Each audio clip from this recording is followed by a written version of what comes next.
زندگی شپېته اویا کاله د آخرت د یوې ورځې په مقابله کې دلیل ملته ده ټول ژوند نو صرف د یوې ورځې په مقابله کې باقي خو د آخرت ژوند هغه د همیشه دپاره دی خو صرف د یوې ورځې په مقابله کې د دنیا شپېته اویا کاله دلیل ملته دي د دې لپاره انسان تیاری کوي ځکه انبیا علیهم الصلوات والتسلیمات هغوی دا خبرې به کولې اذا تکرر تقرر هر کله چې انسان د یوې خبرې ذکر کوي دا خبره اوري د یوې خبرې غور کوي یوې خبرې ته د عبرت په نظر سره ګوري د هغې حقیقت د انسان زړه ته راکوزېږي او انبیا علیهم الصلوات والتسلیماتو ټول انسانانو ته دا خبر ورکړی دی چې انسانانو ستاسو د دنیا خوشحالي د دنیا سکون د دنیا برکت د دنیا عزت او د دنیا خیرونه راحتونه خوشحالي د مسلمانانو غلبه او مددونه دا د الله جل شانه د پوره دین سره دي او ځکه به هم د داسې انسان ښایستی قبر به هم ښایستی پل صراط به هم ښایستی میدان محشر به هم ښایستی او الله جل شانه به همیشه دپاره داسې جنتونه ته دې وبوسي نبی کرام صلی الله علیه وسلم ارشاد فرمایي چې د معراج په شپه ما جنت کې وم جبرئیل علیه السلام را سره و د الله نبی د دغې معراج په شپه باندې په لږ ساعت کې بیت المقدس ته او بیا د هغې نه اولني اسمان ته درېیم اسمان ته او هر یو اسمان ته به تلو په هغې کې به د یو نبي سره ملاقات کېدو د ابراهیم علیه السلام سره ملاقات وشو جبرئیل علیه السلام ورته ووایي چې دا ابراهیم علیه السلام دی ته لاړ شه په ده سلام وکړه نورو نبیانو خو زموږ په نبي سلام کوو ځکه هغه د هغه امره یعنی عمر کې کم و بیش و لیکن چې ابراهیم علیه السلام راغی جبرئیل علیه السلام وایي هذا ابوک ابراهیم دا ستاسو ابراهیم علیه السلام دی پلار نیکه دوی ته تاسو سلام وکړئ نبی علیه السلام په خپله تشریف یوړو سلام وکړو هغه ته په جواب کې وویل مرحبا بالنبي الصالح والابن الصالح اے صالح بچوړیا او صالح نبی په خیر راغلی بیا چې کله آدم علیه السلام له لاړل بیا جبرئیل علیه السلام وایي چې تاسو لاړ شئ سلام وکړئ ځکه د مشر حق دی مور پلار مشران د هغوی حق دی نو بیا نبی علیه السلام جنت دوزخونه نو په جنتونو کې حضرت جبرئیل علیه السلام ورسره او یو حوره هغه نبی علیه السلام ولیده او ارشاد یې فرمایل ولقد رأیت جبینها کالهلال فی طول البدر دا حوره چې ما ولیده نو د هغې تندی دومره غټ و لکه د څوارلسمې سپوږمۍ په شانتې پړقېدو او د هغې په سر باندې ستران مکتوبان بالدر الجوهر د هغې په سر باندې یو دوه کرښې وي هغه په لالونو لیکلی شوي وي لکه څنګه چې واده وي او خلک دا میل بلفونه دا په دې کوټو اچوي په دیوالونو اچوي دغه رنګې د هغې په دې سر باندې په یاقوتو د جواهرو یو دوه کرښې لیکلی شوي او په لالو یاقوتو لیکلی شوي دي السطر الاول بسم الله الرحمن الرحیم السطر الثاني من اراد ان يكون له مثلي فليعمل بطاعة ربي فدویمه کرښه کې دا لیکلي په دغې لالونو باندې په جواهرو د هغې په تندي چې کوم سړی دا غواړي چې زه ورته میلاو شم د هغې لار دا ده فليعمل بطاعة ربي چې د خپل رب په احکاماتو باندې به دی پابند په دنیا کې روان بیا نبی اکرم صلی الله علیه وسلم ته جبرئیل علیه السلام وایي هذه وامثالها لامتك دا ګوره او د دې په شان په کروڑونو او اربونو وي ستا د امت دپاره په دې جنتونو کې تیارې ناستې دي فابشر وبشر امتك وامرهم بالاجتهاد لهذا هي نبی ته هم زیری واله خپل امت ته هم زیری ورکړه چې داسې هورې تیارې دي او دا ورته ووایه وامرهم بالاجتهاد چې ځان وکړئ سستي د ځان نه لرې کړي ځان وکړئ ځان ستړی کړي د ورځې ځان ستړی کړي د شپې ځان ستړی کړي په یخنۍ کې ځان ستړی کړي په ګرمۍ کې ځان ستړی کړي چې څومره استعداد او صلاحیت دي هغه هر څه دې طرف ته راولي اوس موږ یې سفر کې تلو یو مشر شیخ و زموږ سره ما ته یې زه تاته یوه خبره کوم خو سبا به درته کوم چې سبا شو نو ما یې ما ته خبره وکړه تا چې خبره ته کوم خو سبا به درته کوم وی ما ته چې زما استاذ کوله نو هغه ما ته ووایي چې سبا به درته کوم او ویمو ته چې سبا راته کوله ما ته پرون درته کوله ما چې که ده سره طلب وي که نه زمانه به تپوس وکړي که طلب ورسره نه وي نو دا قیمتي خبره هسې نه خرابو نو ما ته وایي زه تاسې سبا کوم ما ووایي که طلب ورسره زمانه به سبا تپوس وکړي که نه یې ورسره نو زه ولې خبره خرابوم وی هغه دا ده چې زما به استاد وي شیخ ما ته وایي چې کله یو سړی مقابله کوي یا د منډې مقابله کوي یا په اسونو مقابله کوي په مقابله کې دی رواني او یو نښې مقرر کړي لکه موږ ووایو چې دا دې خوا چوک چې دی دا چوک یې مقرر کړی دې چوک کې مسجد دی نو وډیګرام طرف ته بلوګرام طرف ته نو بادشاه دا اعلان کړی دی چې څوک دې جومات دروازې ته اول ورسېدو 10 کروڑ روپۍ انعام بالي 10 کورونه بالي او 10 جرل بزمکه بالي او د دې خلکو منډه کړه 10 کسانو 20 کسانو او دغه دروازې ته اول ځان رسېږو چې اول څوک ورسېد د انعام به د هغی و دا ټول منډې وهي خو چې کله بلکل دا دروازه د جومات را مخامخ شو نو اوس به څه کوي چې لکه نیم کیلومتر لار پاتې شوه یا دومره لار پاتې شوه بلکل چوک هم را مخامخ شو دروازه هم را مخامخ شوه اوس به څه کوي نو هغه شیخ ما خپل استاد ته وایي چې اوس به دومره سخته منډه وهي چې خپل ټول طاقت به راوباسي او دغې نښې ته به ځان رسوي وی ما ته چې زما همدغه مقصد چې کله انسان د 40-50 کال نه واوړي د دې مطلب دا دی چې دته نښه مخامخ ته د ځان کتل او د مرګ او چې دغې مرګ د دې صحیح ورسېد نو اخوا 10 کوټه سو او 10 جرې مثبته سو او 10 کوټۍ سو اخوا د انسان دپاره داسې جنتونه تیار شوي دي ما لا عین رأت ولا اذن سمعت ولا خطر على قلب بشر چې هغه د انسان سترګو لیدلي د انسان په وګړو د هغې په باره کې خبرې نه دي راغلي د انسان دماغو د هغې سوچ هم نه دی کړی چې آیا دومره لوی نعمت هم کیدی شي دومره حسن او جمال هم کیدی شي دومره ښایست هم کیدی شي دومره قیمتي لالو جواهر هم کیدی شي دومره قیمتي بنګلې هم کیدی شي دومره قیمتي مرغان هم کیدی شي دومره قیمتي پل پروت هم کیدی شي دومره غټ ګنګوچې د کور هم کیدی شي دومره غټه مڼه هم کیدی شي چې جراتي مڼه کولو کې او د هغې نه د دننې نه یو ښکلې هوره راوځي او دې ورته وایي چې ته په کوم ځای کې وایي هغه ورته وایي چې الله جل شانه ارشاد فرمایي للذین احسنوا الحسنى وزیاده چې کومو خلکو په دنیا کې نیکي وکړه په دین وچرېدل د هغوی دپاره جنتونه دي او زیاتي نعمتونه دي چې هغه دا زیاتي نعمت دی چې ستا تصور کې هم نه هغه زیاتي نعمت د الله جل شانه دیدار دی چې هغه د انسان د یو عمل په مقابله کې نشي کېدی لهذا انبیاء علیهم الصلوات والتسلیمات د خپل خبرو په ابتدا کې د الله تعارف کړی دی چې یعنې دا خبره برابر شي د انسان په زړه کې د الله سره محبت تعلق دا برابر شي یقین برابر شي د الله جل شانه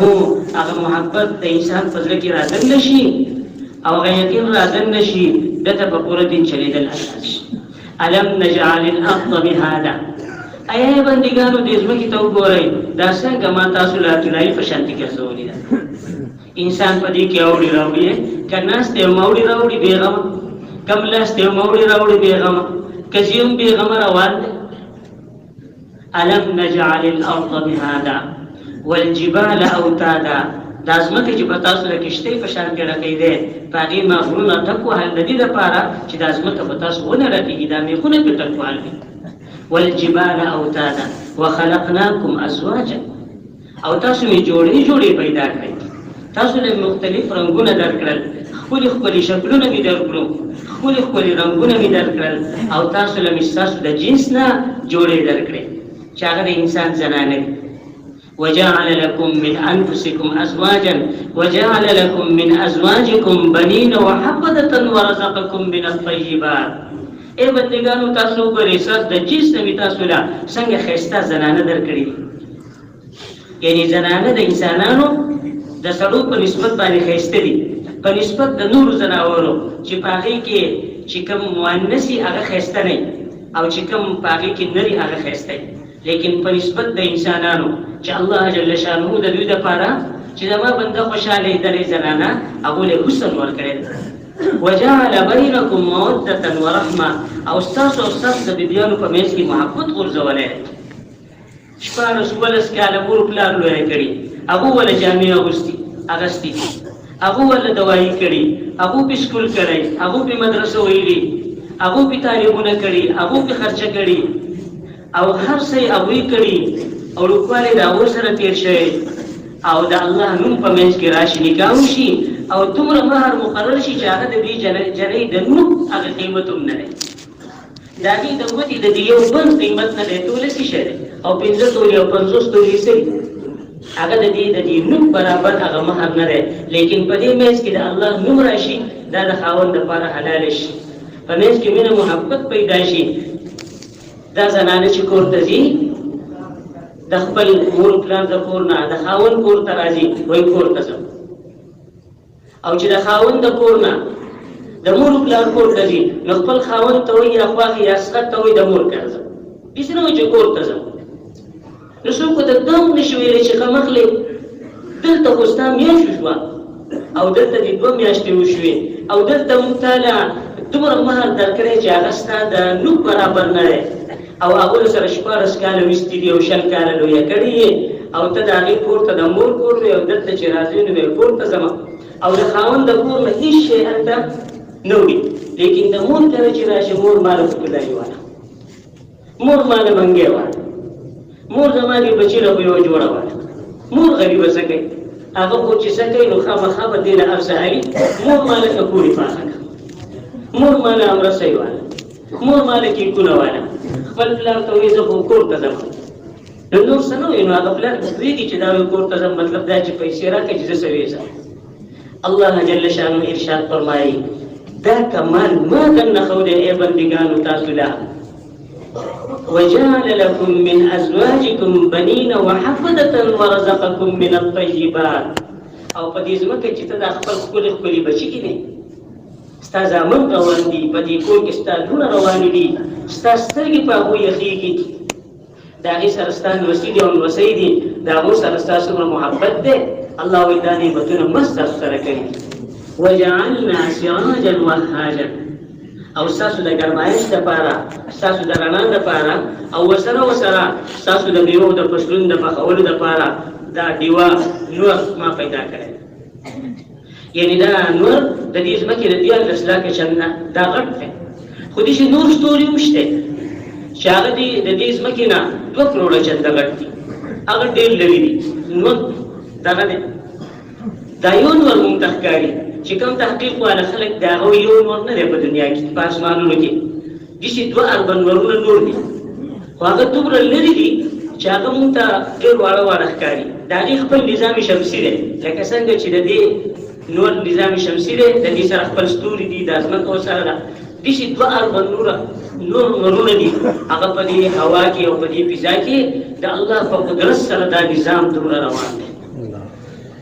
وأنزلنا من المعصرات ماء ثجاجا لنخرج به حبا ونباتا وجنات ألفافا.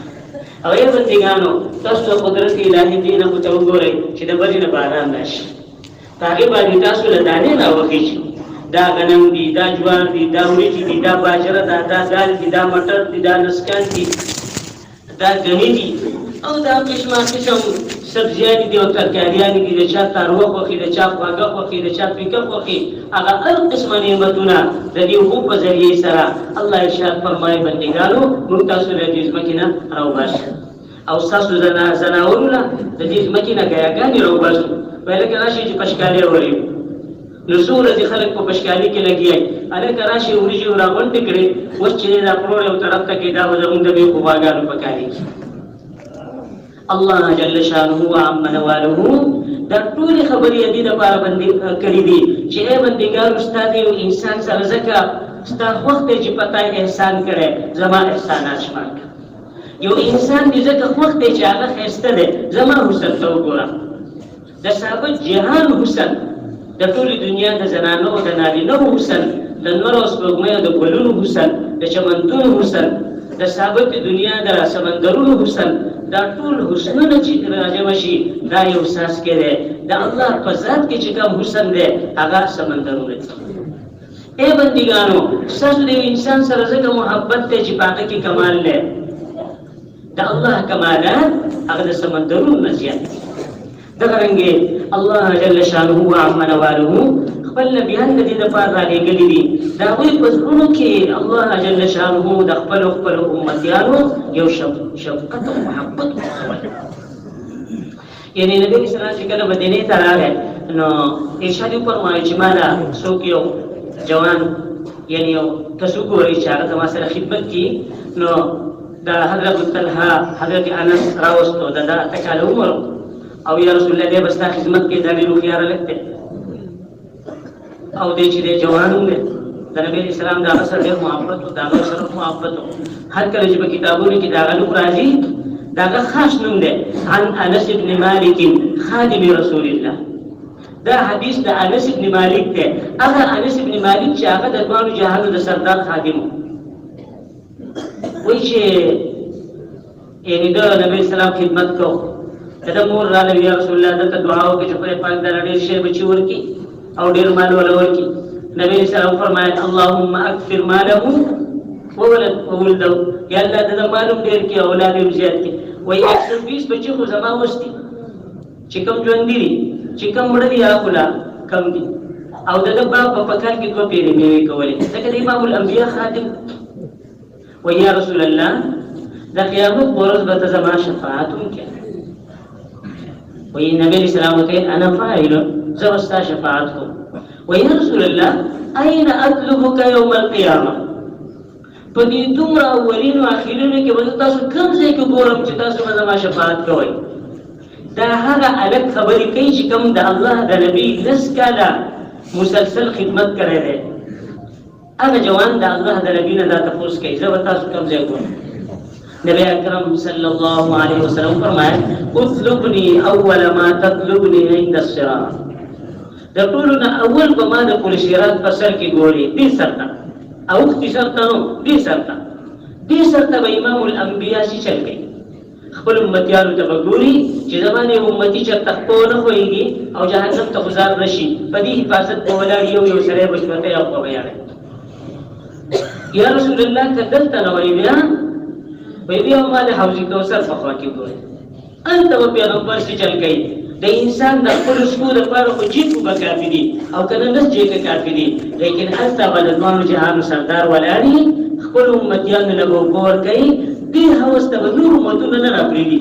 لکه څنګه چې خلک د خپل حوض نه پردي سره وشړي دغه شان کې د الله نبی وایي زه د خپل حوض نه نور خلک شرم زي تاسو خپل حوض نه زي دا ما د امت حوض دی زما امتیان نارینه زنانه وتګي او زه ولو ګور کومه د سرو زرو په لوښو کې د سپینو زرو په لوښو کې چاله په لکو کې څوک به د سینې سره لګومه من شرب منه لم يظمأ بعد ذلك ابدا چا چې دا اوبه وڅښلې جنت ته د تلو پورې او په د تنده بیا ودرېږي. دغسې به بیا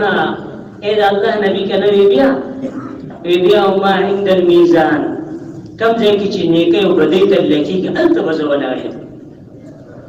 ليغفر لك الله ما تقدم من ذنبك وما تأخر ويتم نعمته عليك ويهديك صراطا مستقيما. دا الله د نبی خو مخکې وروسته ارسه معاف کړي اول خو د هغه ګناه نه بیا هم معاف کړي بیا به د پل صراط په خوا کې د الله نبي به د میزان په خوا کې ولې ولاړي د خپلو امتیانو نیکۍ بسېږي د چا نیکۍ کمې نه شي ګناهونه یې زیات نه شي د دوزخ فیصلې ونه شي جدي یو سړی ودې شي وشي نیکۍ به یې کمې شي ګناهونه به یې زیات شي هغه ته به وویلی شي وګرځه نیکي پیدا کړه دی به د ثابت جهان په میدان محشر وګرځي خپل زامن او هر څه رشته دار به هغه نه وتښتي واپس چې دی راشي یو سړی به یې د هغه به یو پرچه به ورسره د نیکو په طریقه به یې کېږي هغه به دی لیدلی چې دی ګرځي خو دی دا نیکي پیدا کولی نه شي دا سړی به دته وپته خو دی به یې پرېږدي چې وګوري چې څه کېږي واپس چې راشي خالي دا انسان با دا پرچا د نیکو په طریقه کې کېږي هغه به درنه شي اعلان به وشي ان فلان ابن فلان قد سعد سعادة لا يشقى بعد ذلك ابدا فلان کې د فلان کې زوی دې کامیاب شو چې د نن نفس به چېرته دی ناکامه نه شي چې هغه د جنت کامیابي ده د الله د رضا کامیابي ده او د خوشحالو کامیابي ده دی به تپوس وکړي زما مور پلار دې به تا قربان وي په دې وخت کې تا زما دا مدد وکړو مور مې ونه کړو زامن مې ونه کړو بل چا ونه کړو تاسو څوک یې ما ته خپل ځان وښایئ چې زه تاسو وپېژنم کوم احسان چې تاسو زما سره وکړو په دې وخت کې ویا ما تعرفني انا نبیک محمد زستا محمد نبی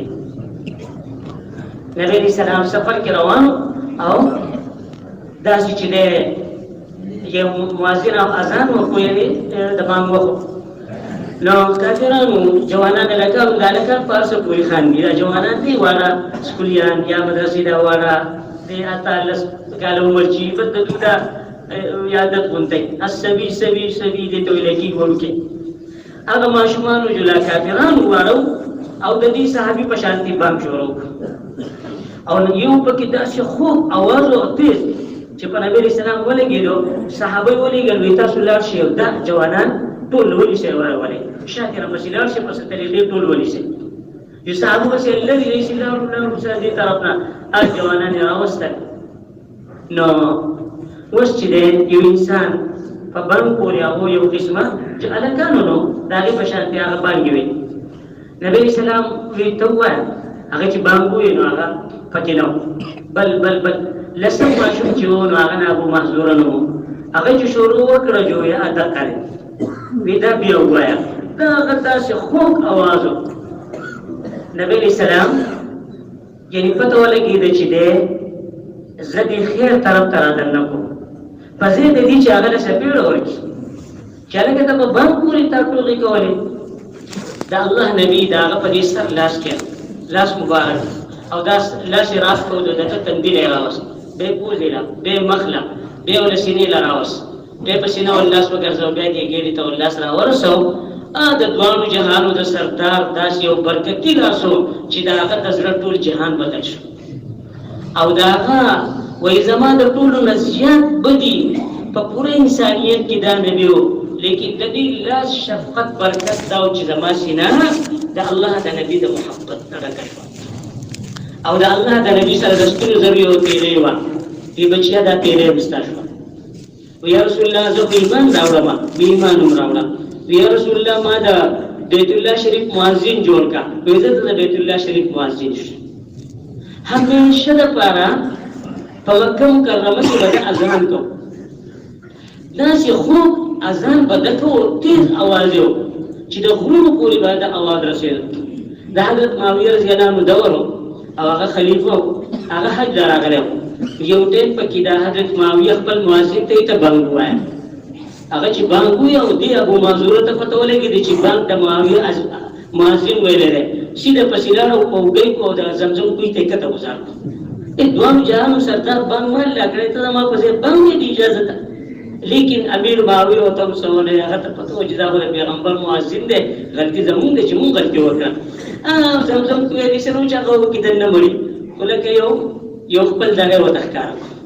دا چې مهربان نبی یعنی څه کولای شو لیکن څه وکړه دستي شفقت یا د خپل امت لپاره د امت د طرف نه د وفا نه خدادا پیغمبر خو چې کوم وفا کړی دا غي د موسی سره کړی په اخیرنی بیان کې چې باغی کې د الله نبی په منبر نشو کې ناشته او دوه کسانو کې نو او سر مبارک ولا په ټوټه باندې جوخ تړل او په صحیح انتهایی درجه درو او اخیری خبر دا وکړه والسلام علیکم وعلى جميع امتي الى يوم القيامه اے صحابو پتا سو دې سلام چې کوم حاضر یې لیکن د قیامت پورې چې زما د امت څومره خزي او سری را رواني هغه ټول ته زما طرف نه السلام علیکم وس د امت د طرف نو وفاده کنه هغه دا چې موږ په هر قدم کې دې ته ګورو زموږ د نبی څخه طریقه په ظاهري شکل کې په واده کې په غم کې په تجارت کې په کاروبار کې د ویښېدو روانه او د سترګو پټېدو پورې په دې میز کې د الله د نبي بېشماره سنت طریقې او بېشماره مستحبات دغه رنګې نبی علیہ السلام ارشاد فرمائے من دعا بهؤلاء الكلمات لم يسأل الله شيئا إلا أعطاه إياه لا إله إلا الله والله أكبر لا إله إلا الله وحده لا شريك له له الملك وله الحمد وهو على كل شيء قدير لا إله إلا الله ولا حول ولا قوة إلا بالله. دا دې کلمې فضیلت ده. دا الله نبی وایي چې څوک دا د توحید کلمه په دې طریقې سره وایي لم يسأل الله شيئا إلا أعطاه إياه چې د الله نه دنیا او د آخرت کوم غواړي هغه قبلېږي دې نه پس. دغه رنګې الله جل شانه عما نواله موږ له خپلو خزانو نه د استفادې لپاره اعمال لا کړي. دا مزد ده، دا صدقه ده. حضرت ابو ذر رضی الله عنه یا رسول الله د صدقې په باره کې ما ته خبر راکړه. نبی علیہ السلام ارشاد فرمایو الصدقه فی السر تطفئ غضب الرب. اے ابو ذر یو سره چې په پټي طریقې سره صدقه وکړي دا د رب د الله غصه د انسان نه سړی پاکي وباله. والصدقه في العلانيه تدفع عن صاحبها 700 الشر. او اے ابو ذر په ښکاره صدقه د انسان نه وسو مصیبتونه پریشانی حادثې بیماری تکلیفونه ناکاره مرګونه ناکاره مرضونه غمونه پریشانی دا لري کوي. یو فرمایل والصدقه یا ابا ذر شیء عجیب. ایسد ابو ذر صدقه یو ډیر عجیبه عمل دی د مسلمان چې کله دی د خپل مال نه د خپل جامو نه د خپل پیسو نه د خپل ټوپۍ نه د خپل پیزارو نه. یو ملګری ما ته دې واسکټ زما سره نه کاله وشو نو ما چې دې صدقه کې نو دا ورسره سره شل کاله وشي خو که صدقه کوي جو د الله نبی وایي چې واسکټ دې ورکو جرسی دې ورکړه جورابي دې ورکړه جوړه دې ورکړه ټوپۍ دې ورکړه فکول دې ورکو پیزار دې ورکړه برستن دې ورکړه تولای دې ورکړه صادر دې ورکو تر څو پورې چې دغه غریب مسلمان سره دایي اگر کله دې یو تار وسره مون باندې دا ورکوونکی به د الله په حفاظت کې کدی ژوندی او که په خبر کې پروت شي. څومره ښه خبره. یو ډېر لوی عالم و زموږ د دې وطن د هغه کور هغه وفات شوه نو هغه ما په خوب کې ولیدی ما ورته ویل چې نور خو یعنې زما مغفرت شوی دی خو ما ته په دې خبره تنبیه وشوه چې ای پلانکې ستا په دې کور کې د دومره جوړو څه کول اخر غریبانانې ښځې نه وي چې تا غېله ورکړې وې. یعنې دا یو قسمه یو تنبیه راته وشوه نور مې مغفرت وشو. نبی علیہ السلام ارشاد فرمائے حسنوا اموالکم بالزکات. خپل مال په زکات سره محفوظ کړئ. د کوم مال نه چې زکات وځي باقي مال خزانه نه باقي مال محفوظ پاتې شي. ارشاد فرمایو من حج فلم يرفث ولم يفسق رجع كيوم ولدته امه. کوم سړي چې دې حج وکړو چې پاغي کې د خپل ژبې او د خپل بدن د ګناه نه حفاظت کوي د خپل ګناه نه د حج نه دې واپس کیږي لکه نن چې د خپل مور نه پیدا شو. او ارشاد فرمایو د الله نبی چې تاسو بل پسې حج او عمره کوئ دا د انسان نه فقر او فاقه لرګي او د دغه ګناهونو هم لرګي. حالانکه په ظاهر کې او پیسې ورکې پیسې بلګي پیسې به کمیږي لیکن د الله نبی وینا دا کمی نشوي بلکې دا د دغه فقر او فاقه لري او د دغه ګناهونو لري. حدیث شریف کې مرفوع حدیث ده یعنی هغه دا دی چې نبی رسول الله وایي چې تاسو حاجت تیر شي او دې برکات مونږ وکړي. سو زله دا خبر د مشرانو کړي تاسو ګوري دغه خدا تبلیغ نه خبرې نشته ټول ذکرې دي هغه ځلې خبرې دي دا تکرار دې شپږ دم کوي چې کوم سره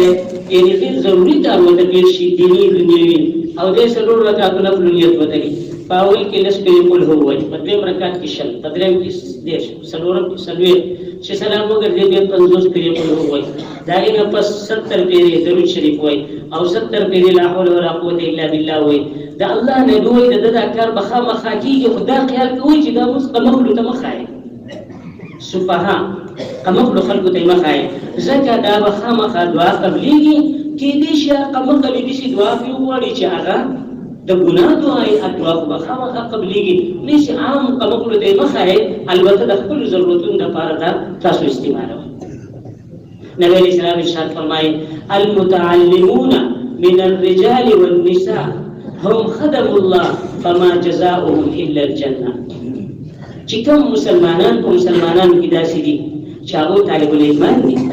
جنتی دي من الرجال والنساء او که جوانان دي که زنانه دي او که نارینه دي دا د الله خادمان دي چې دوی علم زده کوي، قرآن زده کوي، حدیث زده کوي. فما جزاؤهم الا الجنه، د جنت نه سوا د دوی بل څه بدل نشته. ان لله اهلین من الناس، د الله جل شانه په دربار کې سخلق د الله جل شانه خواص دي. الګ پلان کې خواص دي. د خواص مطلب دا دی چې دې سوي هغه غمني، او وکړه چې سوي د الله رسول هغه غمني، ځکه هغه خواص دي. حضرت عمر فاروق چې سوي د الله نبی هغه غمني، ځکه هغه خواص دي. حضرت عثمان غني بیبي وفات شو، د الله نبی هغه بل نور ورکړه، ځکه هغه خواص بیګه زما بل نور بل ولم ورکولا کا خبر او پات کې بل ولم ورکولا. حضرت علي رضی الله تعالی عنه خلق و توفیق تو د الله د نبی لوټ چې دا غي تاسو وکړه. ډیرو خلکو ته تاسو کړه ما نه پیسې راکې زما څه اوس نشته، به خیر ته ورشه چې د نارینو او د پیغمبر روح د حضرت علي سره ماچ سره مات څه ویلې نشي. د الله نبی وته وي ته څنګه راغلی او پیغمبر روح امام الانبیاء نو د الله نبی وته ځان نه وای کې دې چې د فاطمه تاسو لا تاسو ته راغلی نو هغه ته نو بس د الله نبی وته اهلا نو چې بار تراوت ګور ماته ستنه ویلی شي یعنی زړه شمله ګور ماته پیسې ته ماته چې اهلا یعنی اهلا وسهلا ومرحبا چې موږ نور سوي ته خبره خو شو هم دغه خبره دې چې واپس راغی دومره په دسي دی وکړه او بیا د الله نبی یو برات جوړ کو او پاګي کې یو برات لاړو، پاګي کې 3 زنانه وي او پاګي کې یو خوراک تیار شو او پاګي کې روټي تیار شو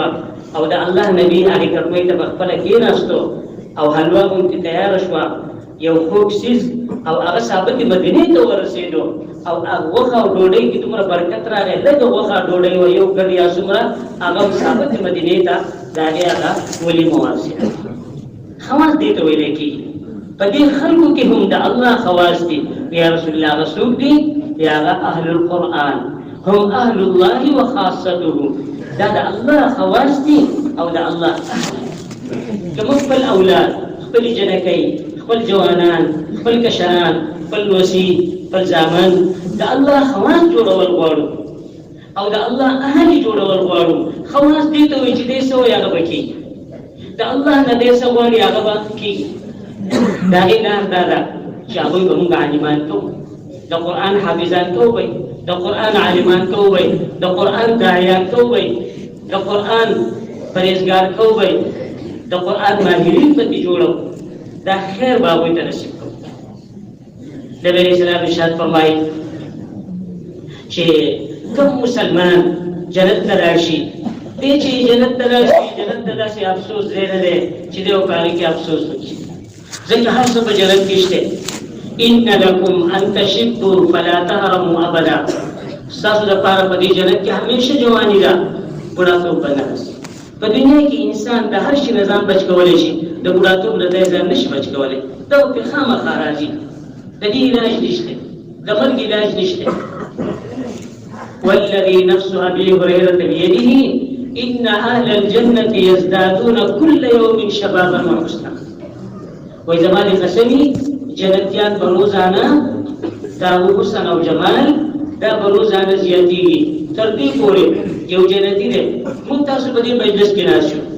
او دا لیاقت ما ولیدو د 40 سال جوان اوس چې ما 40 سال بعد څوک دی یعنی د 40 سال جوان دی دی ولایت یو کال بوډا سره خلک اکثر یو بل سره مینو چې الګ ته دومره بوډا شوی او ته دومره الګ ونیس کې دې سرویخ کاله وتی کړه نو چې سړی د دې شو کال او دې کال کې نو شپې ته شو کنه نو بیا خو خامہ خسره بوډا شوی کمزورې شوی وي. تب ترنګي جنتیان په یو بل سره ملاوي شي 30000 سال بعد 20000 سال مخکې چې دا دوه سن جوانانو 20000 سال په دغه جوانی نور زیات شوی 30000 سال به جوانان شوی بیا به یو بل سره ملاقات شي 30 लाख سال بعد 30 लाख سال مخکې چې دوه سن جوانانو دا اینو په زر چند نور جوانان شوی بیا به ملاقات شي 30 کروڑ سال بعد 30 کروڑ سال مخکې چې دوسن جوانانو دا غینه بل چند دون نور جوانان شوي او روزانه دا نعمتونه ختمېږي نو د الله رضا به همیشه لپاره ده. جنتیانو په دې خبره خوشاله چې موږ په جنت کې یو، دوی په دې خوشاله چې موږ جهنم نه بچو یو، او دوی په دې خوشاله چې موږ الله همیشه لپاره راضي دی، شک به ناراضه نشي. او جهنميان په ډېر زیات په دې خپي یو په دې خپي چې موږ په جهنم کې یو، دا نه به زیات په دې خپي چې موږ جنت نه محروم یو، دا نه به زیات په دې خپي چې موږ همیشه لپاره زموږ الله او رب همیشه ناراضه. دا به د هغوی لپاره یو ډېر لوی مصیبت دی. بیا به هم جنتیان افسوس کوي په هغه وخت باندې چې کوم وخت په دې دنیا کې د الله د ذکر نه بغیر تېر شوی. اکثر موږ ملګرو ته تاسو حساب وکړئ، یو سړی چې یو پیر سبحان الله وایي په دې سبحان الله دته دې ونه لګي، د هغې د لاندې که سل کاله یو اسمان نه وایي د هغې سورې نه ختمېږي، دا ونه هم دده شوه، د دې د لاندې دا جیداد هم دده شو. موږ هلکه تاسو حساب ولګوئ چې دا سل کاله کې ضربتر اس چې منډه ووهي نو دا به څومره منډه وهي. وایي دا دنیا چې 950 پیرې په یو بل پورې یولی شي 950 پیرې او دا اس د دې سر نه منډه کي او دا دنیا 950 دنیاګان یو ځای شي د دې سر نه سر ته به دا اس اله وزي په سل کاله کې او دا په یو سبحان الله دومره جیدات په جنت کې دی. هغه داسې جیدات نه دی چې د نیکبخیلو خورونه دي، دی په دې خور دی چې خور راوځي وروڼو په مخه باندې ډېر شی ورسره دغه ونیسي، یا دا سیندونه دي، یا د بلوچستان دښتې دي، یا د سیند هغه صحراګانې دي، یا د سعودي صحراګانې دي، په هغې کې یو لیس ځای غیر آباد نشته. د هغې غرونه هغه د مشکو عنبرو دي، د هغې هر ځای صدر مجلس دی، هر ځای کالام دی، هر ځای ملم جمع دی. یو مثال دی دا نور کالام او ملم جمع د هغې په مقابله کې څه دي، خو هر ځای د هغې د سیل ځای دی چې کوم ځای هم جنتي ډېره واچوله هغه ځای د هغه دپاره د سیل ځای. دومره آسان کار الله جل شانه مونږ تاسو ته راکړی. نبی علیه السلام ارشاد فرمایي ان اقربکم مني یوم القیامة فی کل موطن اکثرهم علی صلاة. د قیامت په ورځ باندې به د ټولو نه نږدې ماته هغه څوک وي چې هغه هر ځای په ما درود وایي. بیا خاص فضیلت بیان کړو نبی علیه السلام، صحیح حدیث دی، صحیح چې کوم سړي د جمعې په شپه په ما سل پیرې درود وي او یا د جمعې په ورځ لکه وایي صلی الله علیه وسلم صلی الله علیه وسلم صلی الله علیه وسلم یا صلی الله علی سیدنا محمد صلی الله علی سیدنا محمد صلی الله، هر درود چې خدا لږ درود دا یې هر درود چې وي یقضي الله له 100 حاجة، الله جل شانه بددا سل حاجتونه پوره کړي او یا په آخرت کې دیش په دنیا کې. دا صرف د جمعې د شپې د ورځې دغه رنګې استغفار، دغه رنګې کلمه تمجید، دغه رنګې د قرآن پاک تلاوت، دغه رنګې مصنوع دعاګانې د سهار او د ماښام، د هرې موقع د حفاظت دعاګانې، د هرې موقع دعاګانې. وایي رسول الله ما له شپې خوب نه راځي. حضرت خالد بن ولید نبی علیه السلام فرمایل دا دعا وایه اعوذ بکلمات الله التامات من غضبه وعقابه وشر عباده فمن همزات الشياطين وان يحضرون. وایي دومره خوب زمې خطرې شوم اوس چې زمري غار ته دننه شم او یو طرف ته زمری هلته ماله خوب راشي. داسې یوه دعا نه و، داسې مصنون دعاګانې د مصنون دعاګانو په کتابونو کې د هرې موقع دعاګانې دي،